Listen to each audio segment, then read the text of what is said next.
Film की शुरुआत होती है और हम एक अजीब सी फैमिली से ज़्यादा इस फैमिली में जो लेडी थी वो अजीब थी। उसकी बेटी लाइला जब उसे बताती है कि आज उनकी चिड़िया मर चुकी है, तो वो चिड़िया को छोड़कर सबसे पहले एक खुफिया रूम की तरफ बढ़ जाती है। ये रूम बेसमेंट में था। उस रूम के अंदर जाते हुए उस औरत का हस्बैंड बहुत ज़्यादा डरा हुआ था और मेरा ख्याल डरने की ज़रूरत भी थी। ये लोग जिस रूम में आए थे वहाँ पर एक पिरामिड बना हुआ था और उसके साइड पर एक खुफिया दरवाज़ा था, जिसके अंदर जब ये लोग जाते हैं तो इन्हें हजारों साल पुराना कॉफिन दिखाई देता है। डरते हुए ये लोग उस कॉफिन को खोलते हैं और उसमें हमें एक मम्मी दिखाई देती है। उस मम्मी को देखकर वो और कुछ मंत्र बोलने लगती है और एकदम से वो मम्मी उसके जागते ही यहाँ पर चीजें अजीब होने लग जाती हैं। जिस चैन से उस कॉफिन को बांधा गया था वो चैन और उसका हुक जाकर उस लड़की के हस्बैंड को लग जाता है और यहाँ पर उसकी फौरन ही मौत है। इस सब के बाद यहाँ से सीन कट हो जाता है और हमें एक और करेक्टर चार्ली से मिलवाया जाता है। चार्ली अपनी बेटी से बहुत ज्यादा प्यार करता है, जिसका नाम है। ये दोनों खेले रहे होते हैं कि फिर केटी अपने भाई के एक्सपेरिमेंट के दौरान अपनी डॉल के टूटने पर बहुत ज्यादा उदास हो जाती है और फैसला करती है कि वो अकेले जाकर गार्डन में खेलेगी। गार्डन में उसे बुलाती है वही अजीब सी लेडी जिसे हमने मूवी के स्टार्ट में देखा था। वो अपने आप को लाइला की मॉम बताते हैं। केटी रोज उसकी बेटी लाइला के साथ खेला करती थी, लेकिन काफी दिन हो गए थे लाइला यहाँ आ नहीं रही थी। वो लाइला की मॉम से पूछती है लाइला कहाँ है। उसकी मॉम कहती है वो भी है, लेकिन आज तुम मेरे पास आ जाओ, मुझे तुम्हें कुछ देना भी है और मैजिक भी दिखाना है। इस टाइम वो उदास थी, इसीलिए वो उस औरत के पास चली जाती। वो औरत पहले उसे दो चिक दिखाती है और उसके बाद उसे खाने के लिए चीज देते हैं और एंड में उसे एक एप्पल देते हैं और बोलती है अब जो मैं मैजिक करने वाली हूँ उसके लिए मुझे माफ कर देना। जिसके बाद वो यहाँ पर कुछ अजीबोगरीब इंचेंटिंग्स करने लग जाती है, यानी मंत्र पढ़ने लग जाती है और यहाँ चीजें अजीब के जिसके हाथ में वो सेब था, जैसे ही वो सेब की बाइट लेती है उसके अंदर से एक अजीब सा ब्लैक कलर का इंसेक्ट बाहर निकलता है और उसके चला जाता है। इस सब के बावजूद भी वो लेडी अपने मंत्र पढ़ना बंद नहीं करती, यहाँ तक कि केटी को बहुत ज्यादा दर्द है और बेहोश भी हो जाती है। जिसके बाद वो लेडी केटी को लेकर यहाँ से भाग जाती है। केटी के डैड यानी चार्ली को जब केटी की आवाज नहीं आती तो वो उसे ढूंढने के लिए निकलते हैं, लेकिन केटी उन्हें कहीं नहीं मिलती। वो केटी को ढूंढने के लिए अब बाजार पे भी निकल जाते हैं और उन्हें एक लेडी दिखाई देती है जिसके हाथ में एक बच्ची थी, यानी यही औरत। वो देख चुके थे कि वो औरत उनकी बेटी को किडनैप करके भाग रही है। वो भी अपनी बेटी के पीछे भागने लगते हैं, पर अचानक से यहाँ एक भयानक तूफान आ जाता है, जिस तूफान में वो दोनों गायब हो जाते हैं। चार्ली उसे ढूंढने की बहुत ज्यादा कोशिश करता है, लेकिन ना तो वो खुद ढूंढ पाता और ना ही पुलिस ऑफिसर्स ढूंढ पाते। यहाँ तक कि केटी को गायब हुए 4 साल भी गुजर जाते हैं, पर केटी के मोम और डैड इस सदमे से बाहर निकल पाए। हमें पता चलता है कि केटी के गायब होने के फौरन कुछ दिन बाद ही इनके एक और बेटी पैदा हुई, लेकिन उसके आने ने केटी की कमी को पूरा नहीं किया था। अब सीन कट होता है और हमें जंगल के पास एक लड़के को दिखाया जाता है। अचानक उसे अपने पीछे प्लेन क्रैश हुआ दिखाई देता है और जब वो उस क्रैश पॉइंट पे पहुंचता है तो दिखता है कि दोनों पायलट मर चुके थे। उनकी हालत को देखकर वो बहुत ज्यादा डर जाता है और जंगल में ही भागने लगता है और बिल्कुल दरमियान में उसे बिल्कुल वैसा ही कॉफिन दिखाई देता है जैसा हमने मूवी के स्टार्ट में देखा था। घबराकर वो इस कॉफिन के बारे में पुलिस ऑफिसर्स को बता देता है और फिर इस कॉफिन पर रिसर्च शुरू हो। कॉफिन जाता है तो उसके अंदर कोई बहुत पुरानी मम्मी नहीं निकलती, बल्कि मम्मी की शक्ल में एक जिंदा ही उसमें से मिलती है। इसके ऊपर से जब पट्टियां हटाई जाती हैं तो पता चलता है वो कोई और नहीं बल्कि केटी ही थी, जिसे पिछले 4 साल से जिंदा इस ताबूत में बंद कर रखा। ये खबर जब केटी के मॉम डैड को पता चलती है तो वो लोग भागते हुए हॉस्पिटल पहुंचते हैं और यहाँ डॉक्टर्स उन्हें केटी को देखने से पहले एक वार्निंग देते हैं कि उसे देखकर कोई भी बुरा रिएक्ट नहीं करेगा। 4 साल तक एक कॉफिन में रहने की वजह से उसकी स्किन बहुत ज्यादा खराब हो चुकी है, उसके हाथ पांव भी मुड़ चुके हैं, लेकिन इस टाइम कोई भी बुरा रिएक्शन उसकी हालत को और भी ज्यादा खराब कर सकता है और उसे बहुत ज्यादा ख्याल की जरूरत है। केटी की मॉम जब उसे देखती है तो उसे इस हालत में देखकर बहुत ज्यादा टूट जाते हैं और उसे गले लगा लेते हैं। पता चलता है कि ये केस जकी नाम की जिस ऑफिसर के पास था उसने पहले भी केटी को ढूंढने के लिए जी जान दिया था और अब वो केटी के केस को इस तरह मोल्ड होते देखकर बहुत ज्यादा हैरान थी। इस मर्तबा भी इसी केस पर बात करने के लिए वो केटी के घर पर आती है और केटी के डैड को बताती है कि केटी को जिस कॉफिन के अंदर रखा गया था वो लगभग 400 या 500 साल पुराना था और लोग अक्सर अपने गुनाहों को छुपाने के लिए पुरानी चीजों का इस्तेमाल कर। केटी के डैड उससे कहते हैं कि मैं इस केस में आपको पूरा सपोर्ट करूंगा, आप हर हाल में उस आदमी को पकड़ें जिसने मेरी बेटी का ये हाल किया, मैं उसे जैसे कि उन्हें उम्मीद दिलाती है कि वो ढूंढ कर ही रहेगी असली मुजरिमों को। खैर ये लोग केटी को लेकर अब घर वापस आ जाते हैं। और यहाँ आते ही केटी की ग्रैंड माँ उसके ऊपर होली प्रैंक्स करने लगती है, लेकिन इसकी वजह से पता नहीं केटी को क्या होता है, उसका जिस्म अजीबोगरीब तरीके से मुड़ने लगता है और वो अजीबोगरीब आवाज़ें निकालती है। केटी की मॉम ये देखकर डर जाती हैं और उसे एक इंजेक्शन स्टैब कर देती हैं, जो कि डॉक्टर। यहाँ पर हमें पता चलता है कि चार्ली यानी केटी के डैड भी एक जर्नलिस्ट थे और इन्वेस्टिगेशन में बहुत ज़्यादा अच्छे थे।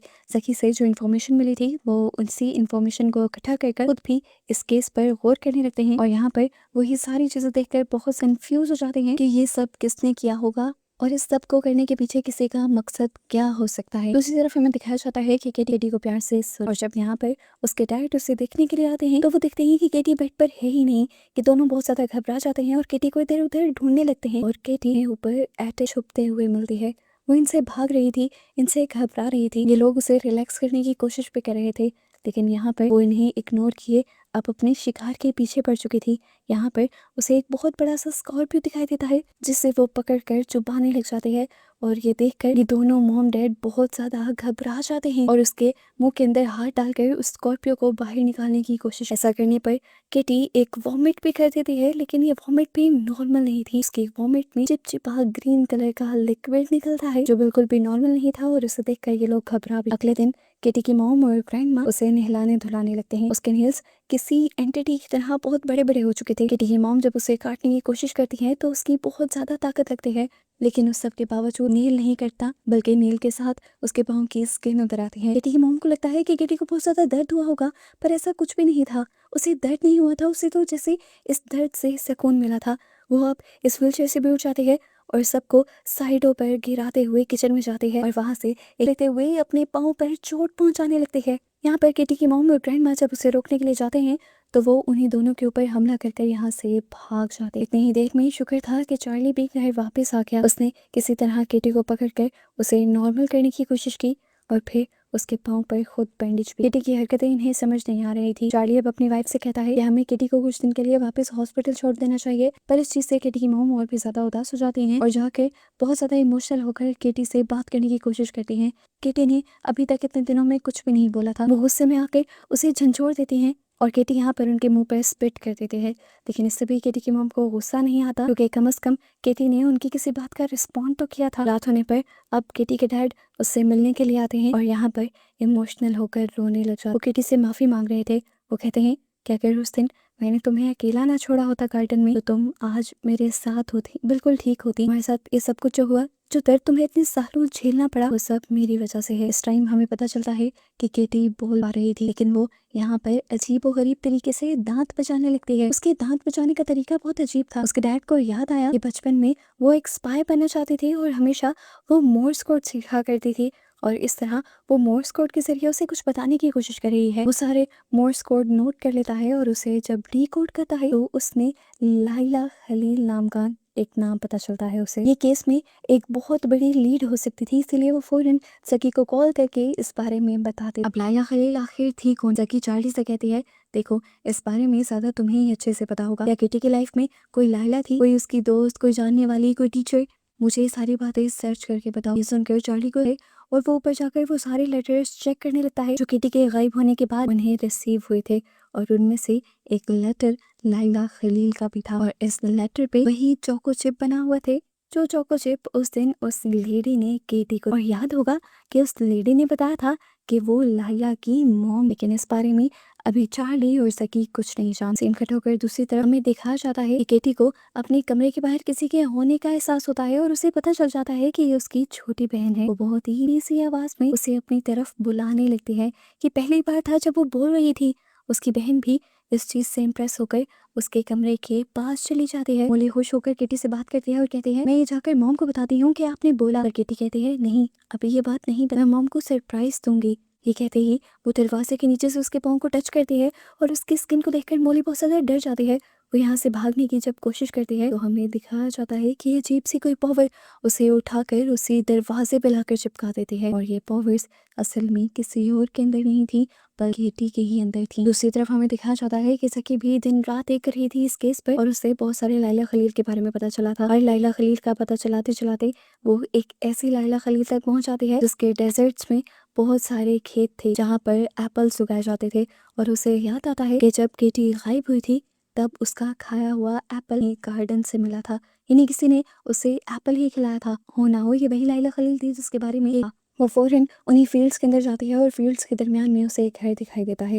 ये घर वही था जो हमने मूवी के स्टार्ट में देखा। वो इस घर के अंदर जाती है। इस घर की हालत काफ़ी बुरी थी। घर के अंदर बढ़ती रहती है और उसे आखिर एक सीक्रेट दरवाज़ा भी मिल जाता है जहाँ से होते हुए वो उस पिरामिड तक पहुँच जाती है जिसे हमने मोस्टा। इसके ऊपर इंसानी स्केलेटन और मकड़ी का कोई हाइब्रिड सा डिज़ाइन बना होता है और उसके आसपास वही चैन होती है जिसे जब वो चेक करती है तो यहाँ एक और सीक्रेट दरवाज़ा खुल जाता है जो बेसमेंट की तरफ जा रहा था। वो जब उस सीक्रेट बंकर के अंदर जाती है तो वहाँ उसे कुछ दिखाई नहीं देता। वहाँ पर बस एक कॉफिन रखने की जगह थी और ये वही कॉफिन था जिसे मूवी के स्टार्ट में ही यहाँ से उठा लिया गया। इस बंकर के खुलते ही वहाँ दूसरी तरफ वो औरत जो इस टाइम घर पर नहीं थी उसे बंकर के खुलने का पता चल जाता है। वो फौरन रश ड्राइविंग करते हुए घर पहुँचती है और एक चाकू लिए फौरन ज़की पर हमला करने के लिए आगे बढ़ जाती है। पर ज़की उसके आने को भांप लेती है और अपने आप को बचाने के लिए उसे शूट। हालांकि वो उसे जिंदा रखना चाहती थी क्योंकि उसे उससे इन्वेस्टिगेशन करनी थी, पर अपनी जान को बचाने के लिए उसे उसका एनकाउंटर करना पड़ा। इससे पहले कि ज़की यहाँ पर कुछ और कर पाती उसे यहाँ एक और लड़की दिखाई देती है जो ज़की को देखकर यहाँ से भागने लग जाती है। भागते हुए ज़की उसे पकड़ लेते हैं। हम देखते हैं कि अभी वो लड़की जब हाथ ऊपर करती है तो उसके हाथ में एक बॉक्स था जो उसने अभी ज़मीन को खोला था। ज़की उस लड़की को गन पॉइंट पर लिए जब उस बॉक्स को खोलती है तो उसमें एक कैसेट दिखाई देती है जिसमें लिखा हुआ था केटी। यहाँ ज़की उससे सवाल करती है लाइला खलील कौन है, तुम या वो औरत? वो लड़की बताती है कि लाइला खलील मैं हूँ। सीन कट होकर हमें दोबारा केटी को दिखाया जाता है तो उसके पास इस टाइम उसकी ग्रैंड माँ थी। वो उसे ठीक करने के लिए उसके ऊपर होली वर्ड्स पढ़ रही थी, लेकिन इस चीज़ से केटी को बहुत ज़्यादा गुस्सा आ जाता है। वो उन्हें अपनी पॉवर से दूर फेंक देती है और उसके बाद उन्हीं के लॉकेट से उनका गला दबाने लगती है और आखिर में फिर फूंक मारकर उन्हीं खिड़की से नीचे गिरती है। यहाँ खिड़की के टूटने की आवाज़ सुनकर जब केटी की मॉम इधर आती है तो वो देखती हैं कि उसकी मॉम मर चुकी हैं खिड़की से नीचे गिरकर, और ये सब कुछ देखकर वो फिर टूट जाते हैं। दूसरी तरफ हमें ज़की को दिखाया जाता है जो बहुत बड़ी लीड मिलने पर अब लगातार चार्ली को कांटेक्ट करने की कोशिश कर रही थी, पर चार्ली तो क्योंकि फ्यूनरल में बिजी था इसीलिए कांटेक्ट हो नहीं रहा। वो अब लाइला खलील से मिली हुई वीडियो को खुद ही देखने लगे और वहाँ पर उसे दिखता है। उससे पता नहीं क्यों उसे इतना ज़्यादा गुस्सा आ जाता है कि वो लाइला को मारने लगती है और लाइला से पूछती है बताओ आखिर क्यों तुमने उस बेचारी बच्ची के साथ ये सब किया। वो उसे बोलने के लिए फोर्स कर रही थी पर लाइला ने उसे अपनी जुबान दिखाई जिससे क्या था। इस वीडियो में जो भी चल रहा था वो लैंग्वेज ज़की को समझ नहीं आती थी, लेकिन ये लड़की उस लैंग्वेज को समझ सकती थी पर ट्रांसलेट करके बोल नहीं सकती थी। इसीलिए ज़की उसे कहती है कि ये सारी चीज़ें पेपर पर लिख कर दो। लाइला जो हल्का हल्का बोल पा रही थी वो मुश्किल से अपनी लड़खड़ाती हुई जुबान में सिर्फ ज़की को ये बता पाती है कि इन सब चीज़ों के पीछे मेरी माँ ही थी जिसे मराई हो। उसकी सच्चाई मुझे पता चल चुकी थी और जब मैंने उसकी सच्चाई लोगों को बताना चाही तो उसने मेरी जुबान काट दी। यहाँ पर अब सब लोगों को पता चल गया था कि वो सब कुछ जो हुआ था वो केटी ने ही किया था। इसीलिए अब चार्ली केटी के दरवाजे पर 3-3 लॉक कर चुका था और उसके बावजूद भी अभी वो केटी के रूम के बाहर ही बैठा रहता था ताकि केटी कोई हरकत ना कर दे। अब यहाँ पर चार्ली का बेटा उनके सामने आता है और उन्हें कहता है आप रेस्ट कर लें, कुछ देर मैं यहाँ पर बैठता हूँ। चार्ली के जाने के बाद केटी अपने भाई को भी नहीं छोड़ती और उससे अपनी एनर्जी से पोसेस कर लेती है। नीचे दिखाया जाता है कि फ्यूनरल अभी खत्म नहीं हुआ था। केटी यहाँ पर फ्लोर को तोड़कर नीचे आ गई थी और आते ही वो अपनी बहन मोली को पोसेस कर लेती है और यहाँ पोसेस हुई मोली अपनी ग्रैंड माँ के पास आती है और मरी हुई ग्रैंड माँ का मुंह खोलकर एक धागे की मदद से उनका दांत तोड़ लेती है और अपने मुंह में ये सब कुछ देखकर उसकी माँ बहुत ज्यादा डर जाती है। इसके बाद यहीं पर मोली एक आदमी के ऊपर हमला कर देती है और उसे नीचे गिराकर उसे काटने ही वाली होती है कि यहाँ पर लोग पकड़कर उसे अलग करते हैं। सबका ध्यान मोली की तरफ चला जाता है और केटी पर तो कोई ध्यान नहीं देता जो अपने आप को आज़ाद करके अब नीचे आ गई थी और वो अपनी ग्रैंड माँ की कॉफिन के अंदर जाकर अपनी ग्रैंड माँ की लाश को ही कच्चा चबाने लग जाती है। और सब लोग जब ये नज़ारा देखते हैं तो बहुत ज़्यादा डर जाते हैं। चार्ली इस टाइम मोली को संभाले हुए था, केटी को कौन संभालता। अब चार्ली फ्यूनरल को जल्दी से कंप्लीट कर पाता है और उसके बाद केटी को एक चेयर से बांधकर सीधा उसके सामने बैठ जाता है ताकि उसकी रखवाली कर सके। जबकि हमें यहाँ दिखाया जाता है कि उसका बेटा भी आधा पागल हो चुका था केटी की वजह से। ये सब लोग बहुत ज़्यादा परेशान थे कि इसी दौरान इनके घर पर ज़की आ जाती है। ज़की चार्ली के लिए वो सारे सबूत लेकर आई थी जो उसे मिले थे। इन्हें असल में पता चल गया था कि आखिर केटी के साथ हुआ क्या था। वो ये सारी चीज़ें जब चार्ली को बताती और दिखाती है तो चार्ली की रूह कांप जाती है। कोई एक मासूम बच्ची के साथ इतना भयानक रिचुअल कैसे कर सकता था। इस वीडियो में साफ साफ दिखाया जा रहा था कि वो औरत एक डेविल कल्ट का हिस्सा, जो लोग डेविल को साल हर साल जिंदा रखने के लिए उन्हें नई नई बॉडीज दिया करते थे और हमेशा इस काम के लिए छोटे बच्चों की ही बॉडीज ऑफर की जाती थी ताकि ज्यादा टाइम तक इन बॉडीज को चेंज करने का ये प्रोसेस ना। इन्होंने जबरदस्ती केटी को मारते हुए उस मम्मी के ऊपर रखा था जिस मम्मी को हमने मूवी के स्टार्ट में देखा था, जिसके बाद इस औरत ने कुछ जादू किया था और उस मम्मी की सारी ब्लैक एनर्जी केटी के अंदर आ गई थी। अब ये लोग समझ पा रहे थे कि क्यों केटी ने वो सब कुछ किया। ये लोग समझ गए कि इस टाइम केटी के अंदर केटी थी ही नहीं, उसके अंदर इस टाइम एक शख्स। जितनी देर में ये लोग वीडियो देख रहे थे उतनी देर में केटी अपना काम वो अपने भाई को अपने पोजीशन में लेकर अपने आप को आज़ाद करवा लेती है और यहाँ से बाहर निकल जाती है। ये देखकर सब लोग उसे कंट्रोल करने के लिए उसके पास आती हैं, लेकिन वो किसी के कंट्रोल में कोई थी, वो हवा में उड़ रही थी और इस टाइम अपनी असली पावर्स सबको दिखा रही थी। सखी जो उसे कंट्रोल करने के लिए उसके करीब आती है तो वो सखी को भी सीढ़ियों से नीचे गिराकर बेहोश कर देती है। यहाँ तक कि वो अपनी मॉम को भी अपने से दूर फेंक चुकी थी और अब चार्ली उसे कंट्रोल करना चाह रहा था। चार्ली अपना पूरा जोर लगाते हुए उसे अपने से नीचे कर लेता है और नीचे दबाए रखता है। केटी के अंदर की एंटिटी को जब ये पता चलता है कि केटी का जिस्म उसकी पावर्स को संभालने के लिए छोटा है तो वो अपने आप को चार्ली की बॉडी के अंदर ट्रांसफर। उसके बाद चार्ली और केटी दोनों बेहोश हो जाते। अब क्योंकि ये लोग सारे उस प्रोसीजर के बारे में जानते थे जो केटी के साथ हुआ था, तो अब इन्हें ये भी पता चल गया था कि अब इन्हें उस इंसान को कैसे कंट्रोल में रखना है जिसके अंदर एक डेविल यानी शैतान हो। इन्हें उसको एक कॉफिन में बांध कर रखना था, इसीलिए ये लोग चार्ली की बॉडी को कॉफिन में डाल लेते हैं। केटी बिल्कुल ठीक हो जाती है, लेकिन वो जो अपने डैड से बहुत ज्यादा प्यार करती थी, हमेशा अपने डैड के पास ही रहा करती थी, वो सदमे में चली गई थी। उसकी वजह से उसके डैड ने अपनी लाइफ खत्म कर ली थी। हालांकि वो बहुत अच्छे जर्नलिस्ट थे, वो अपने डैड जैसा ही बनना चाहती थी हमेशा से। केटी यहाँ कॉफिन के ऊपर मोर्स कोर्ट में अपने डैड से बातें भी किया करती थी और खुश भी हो जाती थी। ये देखकर उसकी मॉम को उसकी हालत पर बहुत ज्यादा तरस आ जाता है और वो अब सकी के साथ मिलकर